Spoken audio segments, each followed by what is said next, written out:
I am. All right, have a great show. Thank you, my darling.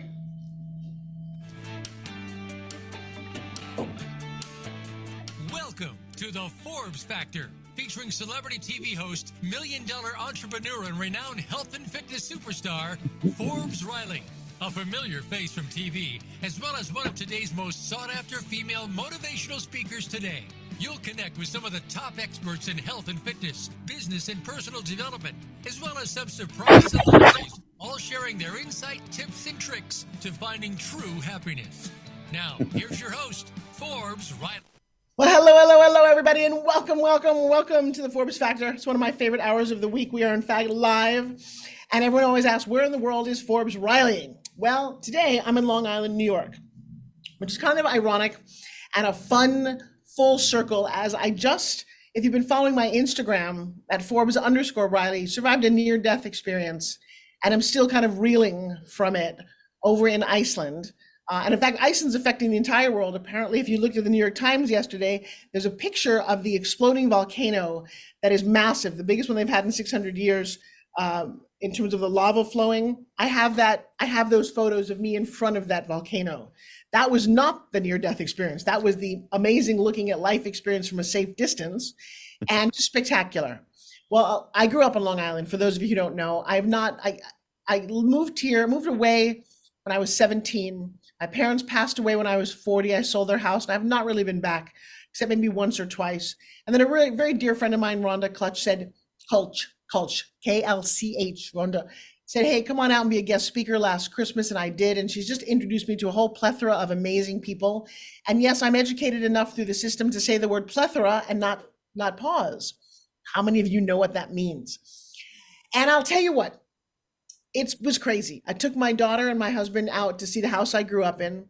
I saw it once before. The first time I saw it after selling it like 10 years later, it had an emotional attachment. This time, seeing it with her, I had a vibe and a sense of it's time to let the past go. It was different. There were new people in it. There was one of my neighbors still there, and he gave me a big, big hug in the way only New Yorkers can. It was Tommy. He was like, oh my God, you're here with the accent. I love you. Oh, wow. But then I realized I've moved on from that, and that life moves on. And you have to be really careful, because unless you take stock of this, it may move on. Parents were hoarders. My mom was a hoarder. She held on to everything very tight. And when you hold on to things, including money, very tightly, it doesn't expand. It doesn't flow in a natural energy. And I've spent my life undoing, as many of us have, the good and the bad. The good was great. I was raised in a very loving household. I have a big heart. I have a sense of generosity, but we had no money. And money is the theme of today's show: how you get it, how you let it go, how you sell companies. I have an amazing guest who's crossed over not the M mark, but the B mark of the billionaire status. I, in my career, grossed over $2.5 billion. I haven't took it all home with me. And I'm excited to get educated on how you sell companies and how you manage some of this and how you have a different mindset. Most of my life has been meeting people who have mindsets that I could glom onto. When I was right out of college, I went to live with a billionaire couple because I could see how other people lived. When I was growing up, my dad was in a horrible accident, we didn't have any income for 3 years. And so it was a little challenging.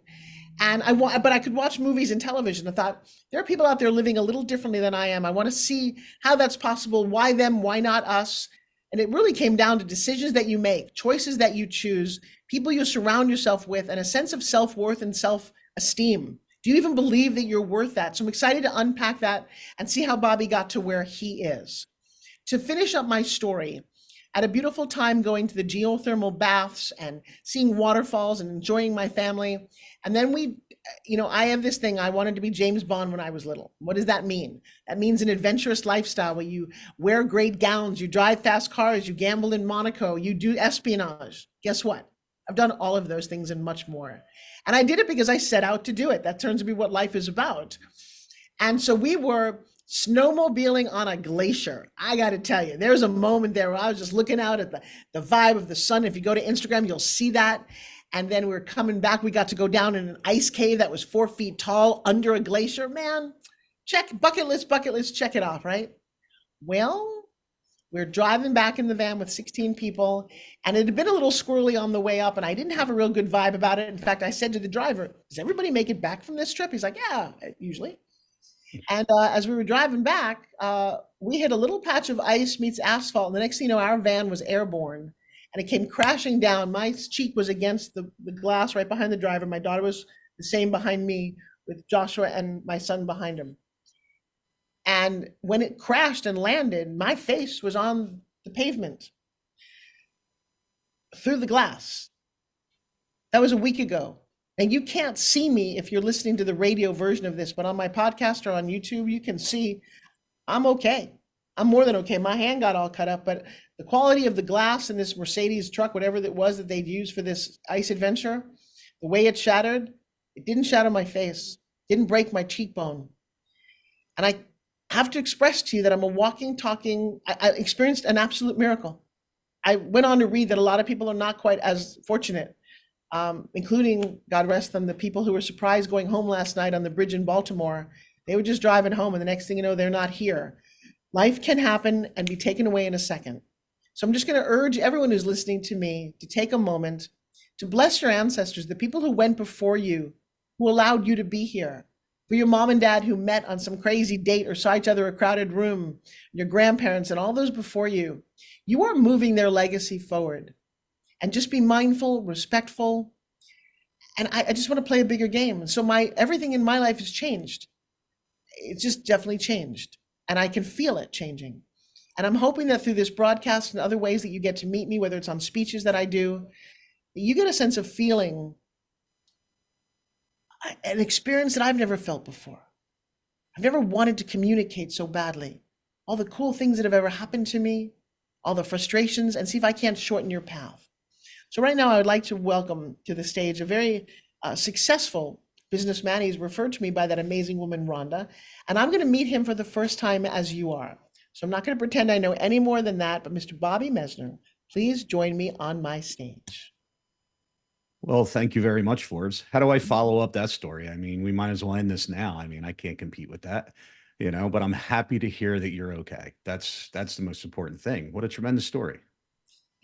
I talk about life happens for you, not to you, and that it's important to make stories out of the good and the bad. What's one life lesson that you learned the hard way?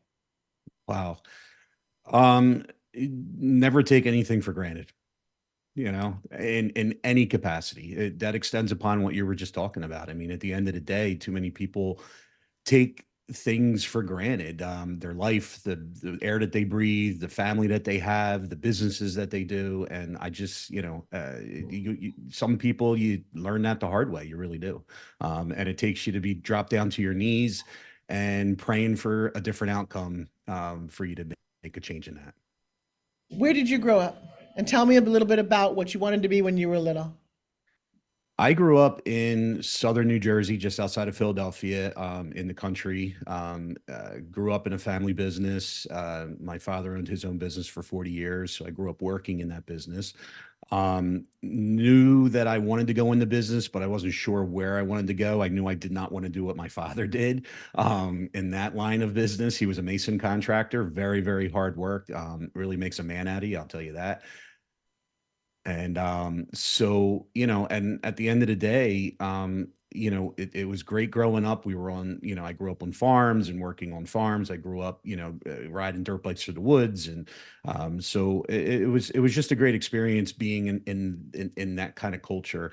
And then, working for my dad, which I hated, my summers, my weekends, starting at 9 years old, making a couple bucks an hour, but it taught me a lot throughout the years. So yeah, Southern New Jersey was a great place to grow up as a kid. I'll tell you that. Yeah, I gotta say the whole East Coast in that time frame, there was something a little innocent about it and fun. And so what did you really want to be when you were growing up? I mean, it changes as a kid, right? When I grew up, Top Gun was a big thing. So I wanted to be, Tom Cruise Maverick, flying jets in the Navy. And, I started out there and then at the end of the day, I knew that as that migrated and I started to mature, that I wanted to really go into business. I wanted to be somebody. And it starts with how you can make money. And so what ended up happening was I ended up graduating high school, went off to college, and I really wanted to be an architect at that point and an engineer. And what I found out through that process of schooling was that I already had a very good construction background, and so I could use the architectural and engineering supplement to extend upon my background in construction from what I learned with, growing up, working with my father. And so it just kind of migrated. Next thing I know, here I am. And in the year 2000, I end up starting my own business, and here I am as a contractor doing what I need to do. And here I am 24 years later now with a, very substantiated business and multiple businesses. Yeah, I want to understand how do you go from where you didn't like working in the business to all of a sudden you're making all of this money and doing all of this and it's wonderful. Yeah, I think I don't know how to answer that. I think it's um, I think it's a thing of like just determination and hard work. I don't know that there's any secret sauce to anything. I love it. Yeah. I think that everybody says that there's a secret sauce and a secret recipe to being successful. And I don't know that that's actually the truth.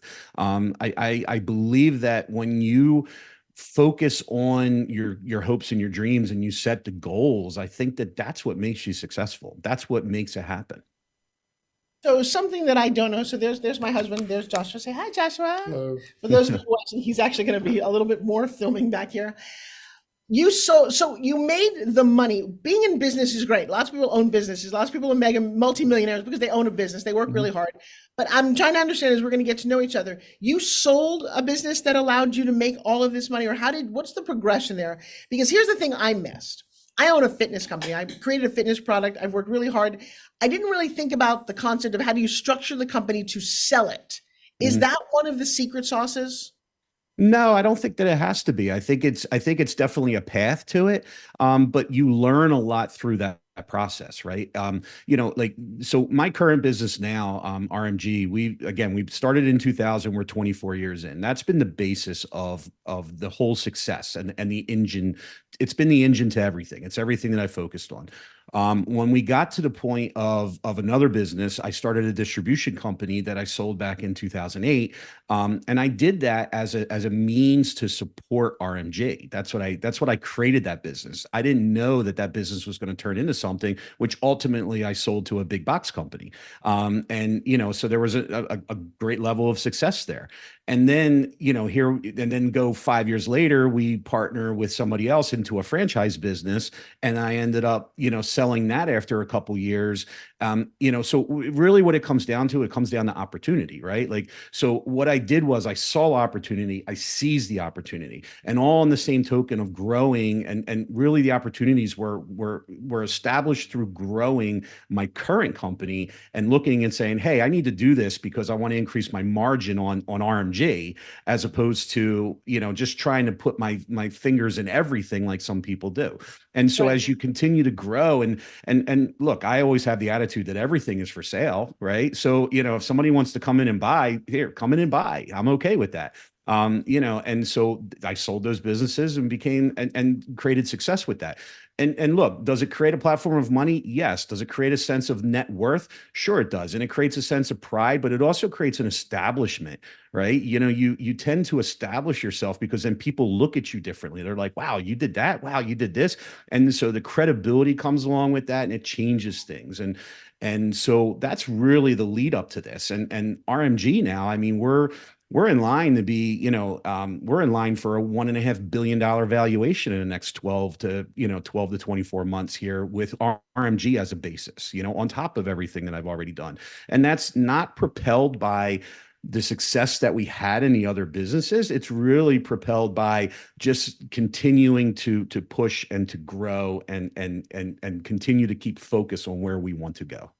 I love this. By the way, Bobby was supposed to join me here in New York in the studio. I believe, what are you in Nashville at the moment?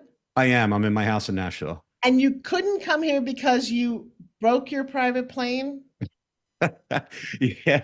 Yeah. It's first world problems, right? I mean, Yeah, we call them rich people problems in my book. Oh, I'm sorry, Bobby. I flew Southwest. yeah, I mean, yeah, my wife always tells me not to talk about it too much, but I'm going to blame this one on you since you brought it up. Yeah, I, you know, yeah, my jet had a service issue. It had to go down, and unfortunately, I couldn't make it up. So here I am. Unfortunately, I'm stuck in Nashville. Yeah.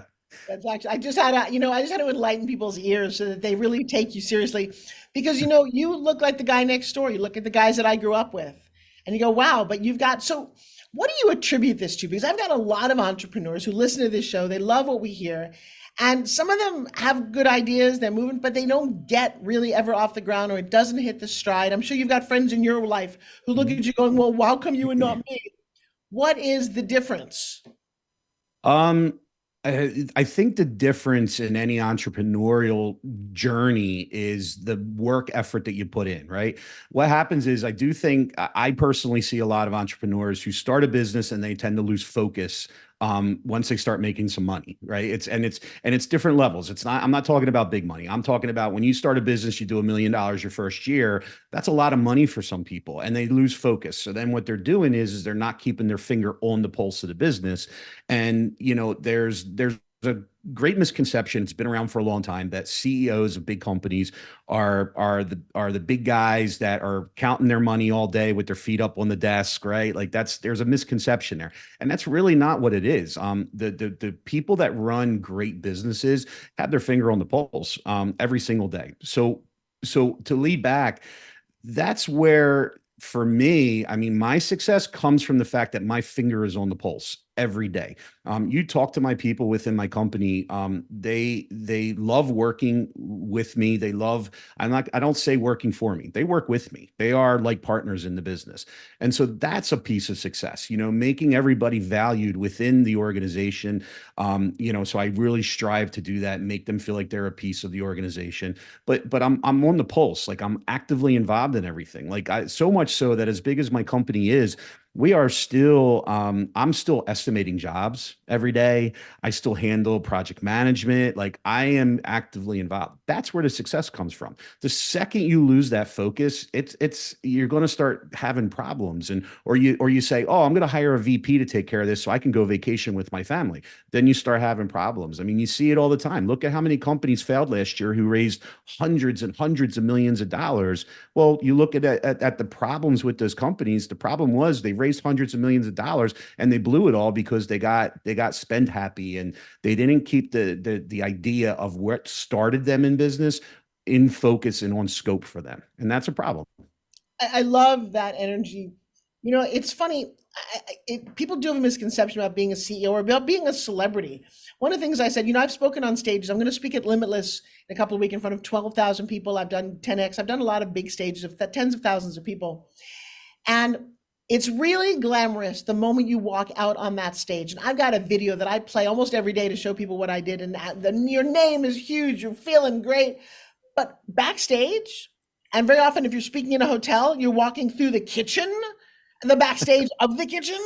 And you're like, Madonna and Beyonce walk the same path I do through the wet floor of the bathroom behind the kitchen to get to that giant stage. Mm-hmm. And I don't think people realize that you're in rehearsal all the time, that you're working your ass off to make it look that 2 hour concert just magically appeared. Yeah.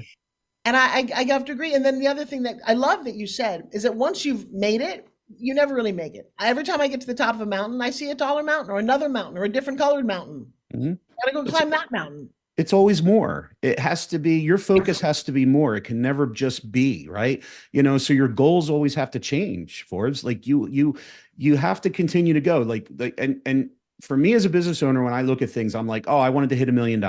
Well, okay, I hit it. Now, where do I go from here? It's more. So now, and then when and every stage that I hit, I couldn't believe I'm hitting it. I'm like, you talk to my wife, she's going to tell you every time we hit new plateaus that I thought that I couldn't hit, I was like, I would sit back and it would be a very surreal moment for me. And I'm sitting there and I'm like, I can't believe we did this, and that's the thing, that disbelief that keeps you innocent in business. And I feel like that innocence is really, really key. You bring up my jet. I remember the when we first bought the jet. I remember my first flight on it. I was sitting there, my wife is sitting next to me, and I'm sitting there, and she's like, "What's the matter?" And I'm like, "I just can't believe I'm here."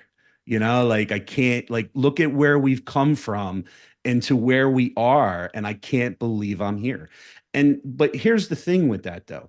It keeps me remembering, it doesn't get you caught up in the success, and I try not to get caught up in the success, which is very easy to do, that the money, it's very easy to get caught up in that.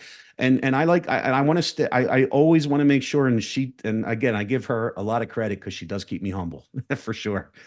How did you meet her? So me and my wife, actually, this is it's our both second marriage. And we actually, believe it or not, we met online. Neither of us had time to date and all that. And we met online and fell in love, and here we are, and just living our life. She's actually in Italy right now. So she comes home on Saturday. She's been there for, I don't know, since last Tuesday now. That's beautiful. Children? Yeah, so two children from her previous marriage. They're my boys. They're fantastic. Cole and Lucas. One is in college, he's 19, and the other one, Lucas, is a sophomore in high school down here at Eagleville. I love that. I created a fitness product. I brought it on Home Shopping. Nobody wanted it initially. I struggled for 5 years to get my product heard and seen, and I was told I was crazy and I should give up many, many, many times. And when I finally hit what I considered pay dirt, I made $1 million in a day. I sold 64,000 of them. And it was like, oh my God. And I got that check, and I opened up the check. I was in my office by myself, and I opened up a check. It said $1.2 million. And I looked at it, and I'm like, I don't even comprehend what I'm looking at. I'm like, okay, do the happy dance, because that's like, oh my God. And then I said to myself, as though I was talking to somebody else, what do we do with it? And the answer came back, well, half of it's going to the government. We don't do anything with it. We put it back, right. Go back to work. And I sent it to the bank, and I went back to work. Uh-huh. It wasn't as exciting as I thought it was supposed to be. I'm a big guy. I cry. That's what I did. You know what I mean? Like, I get tears in my eyes. I'm not afraid to say it. I mean, I really did. I mean, it becomes emotional. Like when you hit those plateaus, it's because you're strong all the time, right? Like, I'm the guy, I'm at the head. I got to be strong for my family. I got to be strong for my employees. I got to be strong for the company. I got to be strong all the time. When you hit those moments, just like you did, I tear up and I cry. That's what I do. I love that you said that, because I also love, see, this is the difference between us guys and lottery winners. Lottery winners don't do much of, and I'm just saying, traditionally, they go and they put down their dollar, their $10, $100, and one day they get, oh my God, I have $10 million in the bank. And most of them notoriously implode. And you know why? Because unlike Bobby and I, they didn't work for it. And I think there's a psychology behind, oh my God, I got paid for the hard work, and then I go back to work. I don't do it. I didn't buy anything I literally sat and had a conversation with myself and said, isn't there something that you want to buy yourself? And the answer was a massage, like an $85 massage. Like, that's all I wanted. Because it's not, here's the thing, $1 million is not, this is a funny thing when you work for it. $1 million isn't what you think it is anyway. Mm-hmm. Probably went to pay my payroll that month or whatever, but it's like, so it's not like I'm going to go out and go, oh my God, I need to buy $1 million house. Mm-mm. So I want all of you to understand about money is a conversation. And if I start a sentence, Bobby says, money is, how would you finish that? I would probably finish that in, money is not easy. It's not easy. That's interesting. Yeah, it's not easy because, look, there's a lot of conversation about, like, does money make life easier? Absolutely, it does. It does it buy happiness?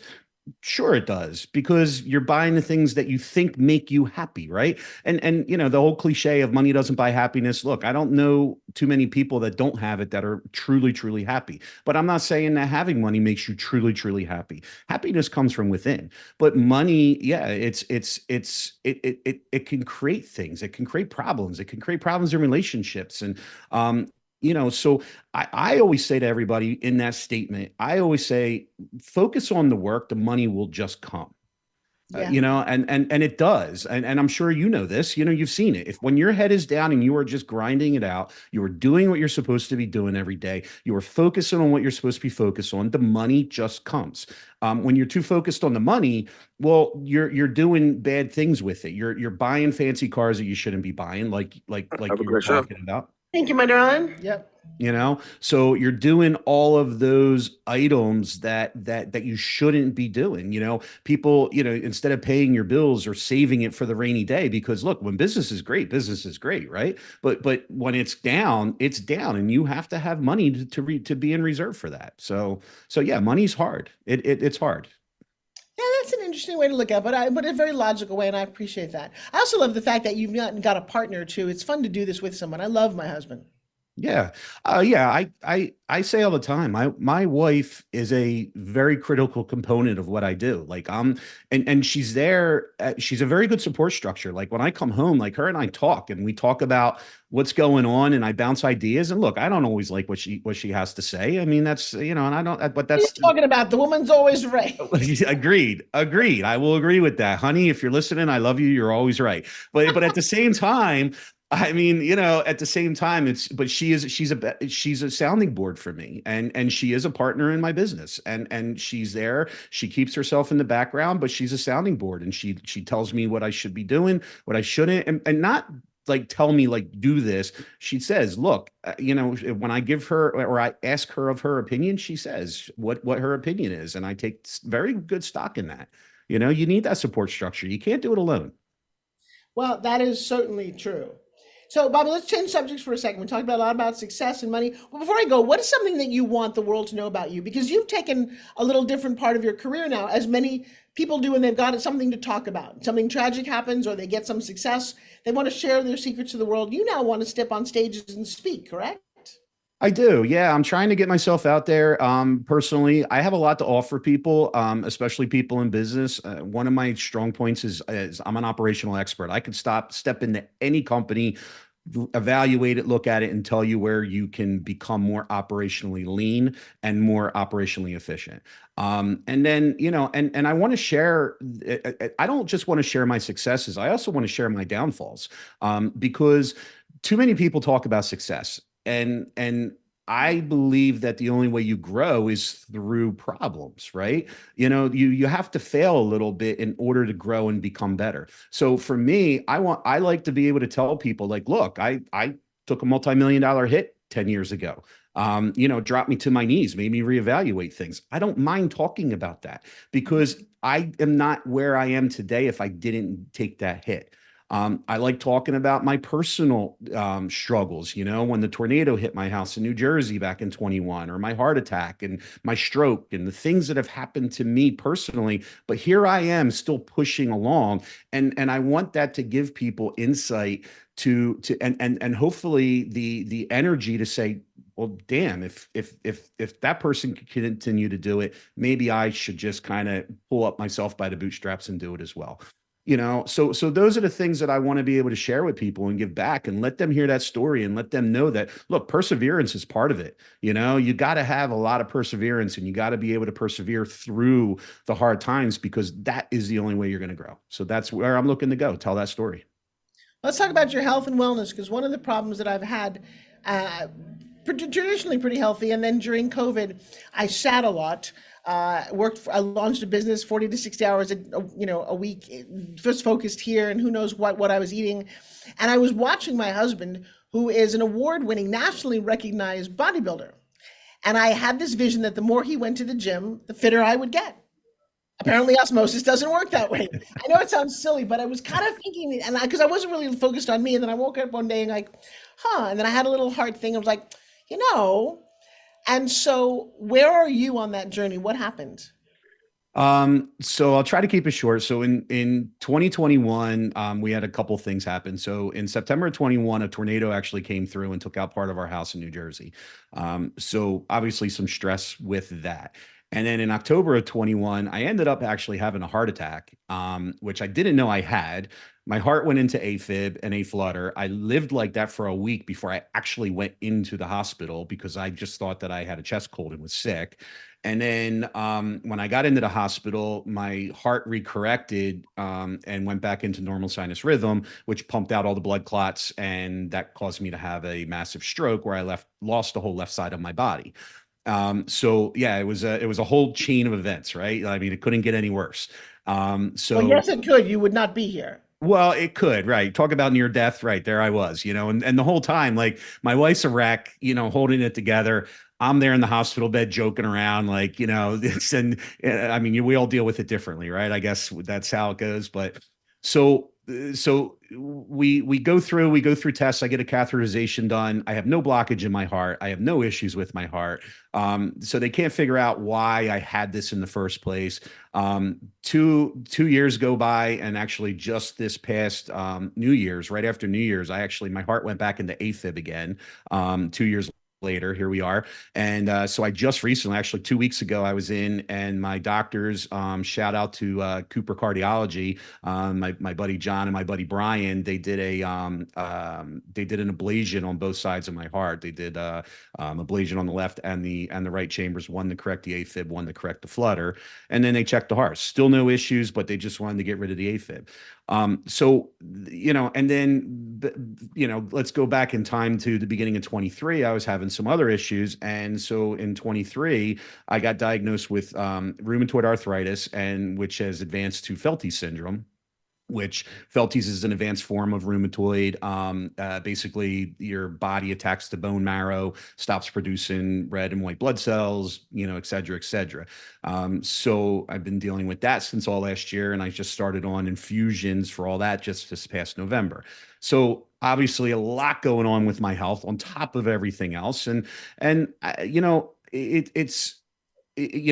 wonder why you're dealing with that, right? You wonder what's going on. And for me, I'm a godly person. I love God, and I go to church, and I very much believe. And I think I have to look at what it is. And I think at the end of the day, it's possibly him a little bit saying to me, "Look, Bob, maybe you need to slow down," or maybe I just needed to refocus. I look at messages from God as a little bit of a different message, like where some would say slow down, I'd say, well, maybe I just need to refocus here a little bit. Whether I'm right with that or not, I don't know, but that's for me and the big guy upstairs to talk about. So yeah, so that's been my journey with that, and it's been a struggle, and it's definitely changed the way I live my life a little bit. I've definitely taken heed in what's going on. And the worst part about the heart condition is the fact that nobody knows why I have the condition and what occurred. So, at some point you want to know what's wrong with you so you can kind of fix it, right? We live in that kind of idea, in that kind of world. We're very idealistic like that. Well, the fact that I don't know what the fix is a bigger problem. So, but here I am. I'm doing good now. Well, you look great. You look very energetic, and you look healthy. I would be mindful about, you can't always fix it. It's funny, every once in a while when they put a car out and they have to recall it, they didn't quite know that little part was defective. There's no real reason why that car was defective. It just happens to be the parts you're issued. And in fact, my mentor, do you remember Jack LaLanne? Yeah. Yeah. So Jack and I were on television for 8 years, the last 8 years of his life. He was 88 when I met him, and we launched the Jack LaLanne Power Juicer, which grossed $1 billion. And as an infomercial, it aired for 8 years in 80 different countries around the world. His wife, by the way, is still alive. And he, at 95, had a heart valve issue. Healthiest man in the world, right? But, at 95, something just wore out. The other thing, too, is that parts wear out at whatever different rate. And he went in and he was the second oldest ever to get a heart valve replacement. And unfortunately, he caught pneumonia in the hospital, which is not uncommon, that there's a lot of germs there. And he dealt with it for a year, and then he wanted to see his 100th birthday, but he didn't quite make it. And so I was left with a lot of lessons about life and health and mentality. And the funny thing is, I thought his wife, his love of his life, would have died. They were married for 50 years, and this is 10 years ago, and she didn't.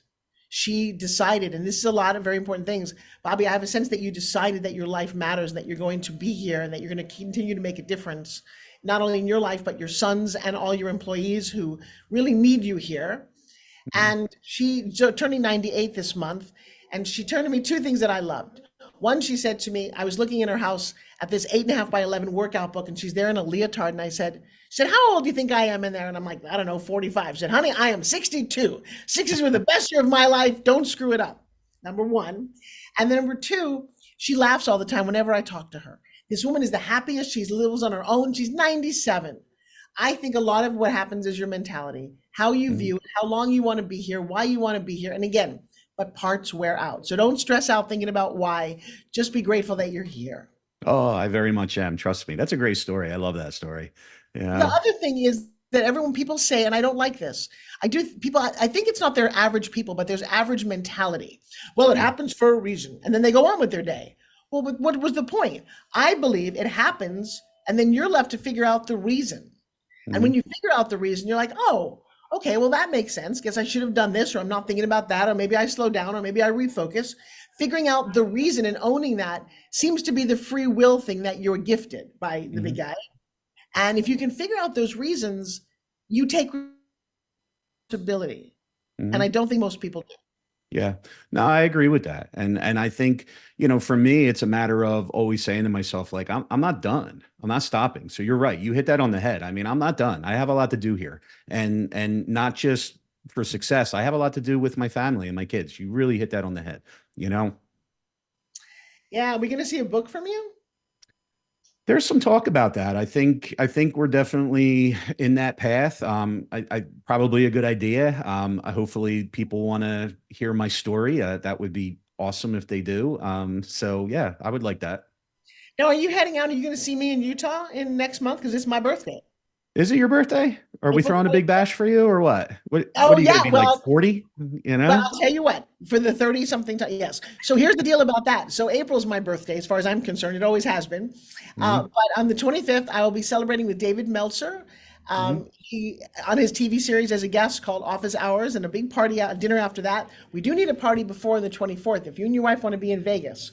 And then flying out to hang out to Keaton's house, where with, I guess, Shaquille O'Neal and Donald Hmm. Trump Jr. and Dave Goggins. And if you're going to be there, I would love to give you guys, both of you, just a big hug. No, that would be great. Yeah, I spoke to Keaton the other day, and he invited me out for that, and also him and I talked and had some conversations with that. So, and Rhonda and I have spoken. She's the one who made that connection, just like she made this. She's good for that, isn't she? She is. She's such a connection person. I love that about her. Found her And calling in life. I just adore her. We just had lunch.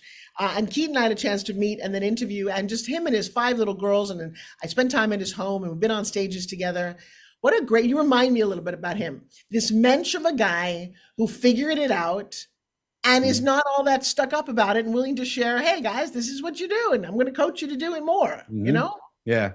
Yeah, I'm looking forward to meeting him. Like I said, him and I talked a little bit. We've been texting back and forth. So, yeah, he's a great guy, and I can't wait to meet him in person and try to hang out. So to your original question, yeah, I think maybe we should probably plan on maybe hanging out on Friday or something, and maybe have a little bit of birthday surprise for you or something. You know what? I'm all for that. I am so grateful to be here. And you heard the story. And I have every intention of just continuing this message and being, not a lot of female spotlighted on stages. Hmm. And I have the training, the background, being an actress and a television host. I don't know if you know, but I helped start the X Games with Stuart Scott. I've been around doing a lot of fun things in my life. I just played a little small because, like I coach other people, I had some, as I'm here on Long Island, I grew up with some issues and some limiting beliefs. And hanging out and talking to someone like you certainly helps me realign that it doesn't really matter where you come from, it's where you're going, it's what your belief structure is. And what's a philosophy you can share with my audience about how we can all move forward? Um, Move forward for the right purposes and always think about how you can do well for others. That's a key. Stop thinking about yourself.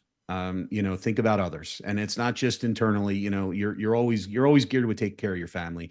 Gear yourself also to start figure about out how you start giving back and being one with your community and your people. I think that that's really important. I think that's a great philosophy to have because that changes the way you look at things, overall, in anything. I mean, me and my wife right now, like, in connection to that, my wife and I are looking to start a non-for-profit this year that wants to give back, give back to children. My wife is becoming a lawyer now as her third Mm. career. Yeah. So she's doing that. And she wants to do pro bono work with the non-for-profit for battered women and abused women and, provide services for that. So we want to extend upon that. And that's us giving back, and take care of your people around you, take care of your employees, that's the other thing. So care about the people who are there with you. Don't forget about them. That's a big thing. I think that's just wonderful. A couple of rapid fire questions. What's one of your favorite dinners?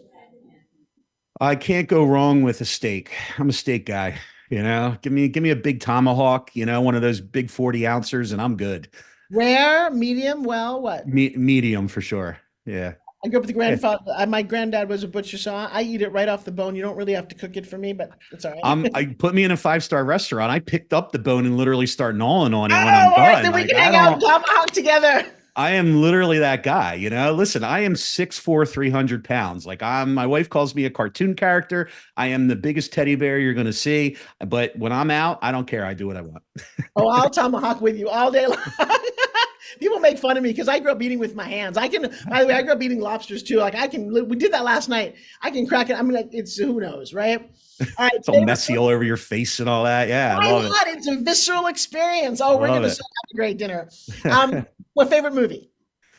Uh, Sappy movie, The Notebook. I'm gonna go there. I know. Really? Oh Yeah, my yeah, God. yeah. Good old sappy one.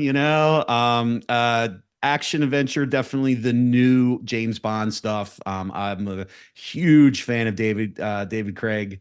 Or Daniel Craig in the James Bond movies. I think he's done a great job. So I'm a big sucker for those. Who are you voting for to be the newest James Bond? I don't know, man. I think what's Superman, Henry Cavill, right? Is that him? Yeah, I think he would do really well at it. I think if the franchise keeps that grittiness that Daniel Craig brought to it, I think it's going to do really well. And I think that Cavill could really be that guy. Speaking of that, are you a Mission Impossible fan? I am. Yeah, I am. I like them. They were a little cartoony in the beginning, but they've gotten gritty. Tom Cruise has really taken that franchise to a good place, and he's done a good job with it. So yeah, I've liked the last like 3 or 4 of those. They've done a good job. Favorite place you vacationed? Grenada. Okay, I've never even imagined that. Why? Um, I love the people there. Third world country. It's a beautiful island. The people are incredible and amazing. They're just so kind and so nice, and I just love being entrenched in the people there. When you go to visit, and on top of that, I'm an open water diver, and they have some of the best diving in the world right there. They actually have underwater dive park there out What? off. Oh yeah, yeah. It's like all these statues and stuff that they build. It's some of the best diving in the world. Yeah. Well, I'm also a diver, and and I've been to lots of places. I don't know where Grenada is. It is like one of the last islands south of the island chains, like so south of like Aruba, St. Lucia, all that, Yeah, like got that all of those whole. Martinique, Turks and Caicos. I thought Turks was Yeah. like the bottom, but no. Yeah. No, it's like I think it's one of the last islands, if I'm correct. Somebody's gonna correct me here, which is fine, but it's down there. So, and yeah, it's amazing. If you've never been, go. So some of the resorts that are there, they're not like resorts, like they're not like these big, like Punta Cana resorts. What they are is they're built on the side of a mountain, and they're like it's like huts. So like you have your like own like hut, bathroom, running water and all that, but there's like 10 of them, and that's your resort. So private beach, place to eat, and it's just different. It's very different, and it's very much my style. Love it there. Absolutely love Grenada. You so on my bucket list. You're going to tell me one of the favorite names because I'm going. That's on my list. And if you haven't been to Iceland yet, I highly recommend it. Yeah, that sounds amazing. Yeah, the trip that you said that you did in the beginning was amazing. And snowmobiling, love snowmobiling, grew up snowmobiling. So yeah. Hard to believe it was a week with all the things that we got to see. How about books? Are you a reader? Not as much as I like to. When I read, I can read through things very quickly. So I only tend to read what is necessary to me and what I have as a purpose, if that makes sense. I probably should definitely read more, but one of my favorite books is The Blue Ocean Strategy. If you haven't read it, read it. Excellent book for business owners. Any entrepreneur who's starting out or who's already started, really gives you some insight to differentiate yourself in business. Great book. I love that. I'm still having a tough time processing The Notebook. Come on, who hasn't cried to The Notebook? Tell I'm- me what you want, right? Tell me what you want. Come on. I mean, seriously. I know. I'm just going. I didn't see that one coming. One of my favorites though is Somewhere in Time with Chris Reeve and Jane Seymour. I named my daughter after that one, but also one of those sappy romantic movies. Yeah. Is there a hero that you had growing up? Uh, Yeah, I mean, I'll start with my dad, it's always the dad, Um, yeah, see, you're gonna make me tear up now, see, talking about my father. Um, What Anybody was else? No, what I was wasn't really. wait. What was it about him that's getting you emotional? He's still alive. It's just he's an amazing guy. Taught me everything I know. Wow, So, that's a beautiful sentiment. Thank you for sharing that level of honesty. mhm. Yeah, I miss mine every day. Yeah. Yeah, my dad's he's around. I mean, he comes into my office every day, bothers the girls, he does his thing and I love him just meandering and being around. And it's been great, but yeah, definitely yeah, it's him. And then beyond him, somebody we all know. Um I wasn't really into that like action movies and stuff like that when I was younger. Like I was, but like I didn't look at somebody and be like, I want them to be my hero. So I don't know that I have anybody right Could it off be the a top of my political head. figure? Could have been somebody from history. Um, no, that's no, nothing that comes off the top of my head. Really, Wow, bless you. Wow, really. that's fascinating. How about Yeah. a mentor? Give me the qualities of somebody that mentored you. Um, I had a gentleman by the name of Bill. He mentored me. I used to work for a company that was a senior healthcare company back before I started this business. They were in the senior care business, owned assisted livings and nursing homes nationwide. And Bill mentored me for the short period that I was with him. He mentored me in business strategy and how to be tough in business, and it was good. I mean, I always go back to him. I learned a tremendous amount from him in the way to deal with people and also the way to not deal with people, so I learned both sides of that, and I do, I don't think I've ever had a chance to thank him for it, but if he's ever listening to this, I do thank him for that because it changed my life. What's a way not to deal with people? um don't deal with people with a lack of respect. Um, don't deal with people with a lack of integrity. You'll hear me as we talk. I'm all about integrity. Do as you say as you do, and but treat people the same and expect the same out of people. Then that's the other side of it. Like too many people demand something back. I don't demand it back. I expect it back. And so I'm going to treat you the way that I want you to treat me back. And so that's the way you don't treat people is with that lack of. That's very, very powerful. All right, we're coming to the close of our show. You've got two boys. How long have you had them? It's gonna be almost 10 years now. So you've had quite an influence on them. What is something a lot of people out there raising their kids? What's some of the mottos, credos, and thoughts that you raise your boys to be? Because I have a feeling they're very successful men in a lot of different ways. Um, Tough. I think there's a lack of toughness in this world anymore, especially with the raising of boys. And it's funny because when my wife and I met, very quickly, when my wife and I met, one of the things she said, she was a single mother, and she said, like, I'm ill-equipped to raise boys. And she knows what to do with women, but she doesn't know what to do with boys. Now, you can mother boys, but they need that father figure to be tough on them. So for me, it was toughness. It was making them to be tough and raising them to be like, our motto is nobody cares. That's our motto in our family. Oh, Yeah, nobody cares. And it really is. And they learn that and they will tell you that and they will say to you, yeah, nobody cares. And they know that because what that means to them is it's not that nobody cares, it's just nobody outside of these four walls is going to care about you. You have to care for yourself and you have to do for yourself and you have to be strong and stand up and be that respectable person who's going to do for you. And then when you have a wife, you do for her and you take care of your family and you be a man about this. You don't stand behind and be the guy that wants to stand behind everybody and say, "Oh, I'll let that person do it." No, I am raising you to lead the charge. What you do with that charge, that is up to you, but raise you to lead the charge. And that's what I've tried to instill in them. what would they say about their dad? Um, that I'm tough. That I'm tough. And I think that they would probably say I work a lot, but they've realized that, that they realize that it's all for the better. You are such a precious soul, and the level of emotion and energy. I've only got 30 seconds left to close. Bobby, I'm excited to meet you, whether it's on my birthday or I'll surprise you and come down to Nashville. Who knows? But we're definitely going to meet. I cannot wait to meet your wife as well. Feel very blessed to have connected. And Rhonda, thank you very much. Thank you very much, Forbes. It was great today. Thank you. All right, you are awesome. All right, you guys, we're down to the end of our program. Thank you so very much for joining me today. I learned a lot from Bobby. Check him out. Bobby, how do we find you real quick? You can find me on Facebook, LinkedIn, and Instagram and TikTok.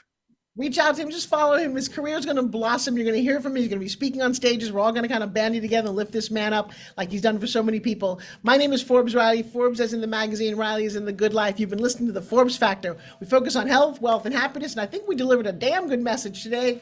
I'll see you guys again next time. Bye-bye, everybody. All clear. Great show. Oh, Bobby, we're doing this. You are awesome.